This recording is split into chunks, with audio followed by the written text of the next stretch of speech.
17 පන්ති තහනම් කිරීමට විරෝධය පළ කිරීම ඇතුළු කරුණු කිහිපයක් මුල් කරගනිමින් අන්තර් විශ්වවිද්‍යාල භික්ෂු බල මණ්ඩලය අද විරෝධතා පාගමනක නිරත වුණා. මේ ඒ පිළිබඳ තොරතුරු.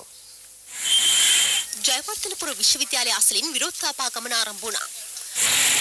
ජයවර්ධනපුර විශ්වවිද්‍යාලයේ භික්ෂුන් වහන්සේට පහර දී අපහාස කිරීමට විරෝධය දැක්වූ ශිෂ්‍ය භික්ෂුන් වහන්සේ මෙහිදී ඉල්ලා සිටියේ සිසු මාර්තනය නතර කරන ලෙසයි. උසස් අධ්‍යාපන අමාත්‍යාංශයේ වෙත පැමිණි භික්ෂුන් වහන්සේ අදාළ කරුණු සහිත සංදේශයක් බලධාරීන් වෙත බාර දුන්නා.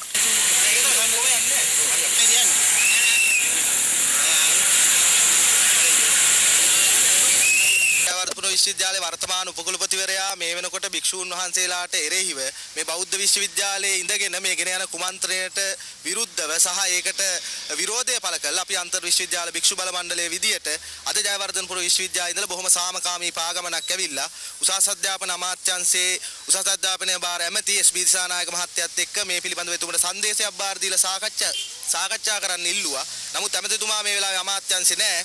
ලේකම්තුමත් එක්ක අපි සාකච්ඡා කරා. නමුත් එතනින් අපේ අවශ්‍යතාවය ඉෂ්ට වුණේ නැහැ.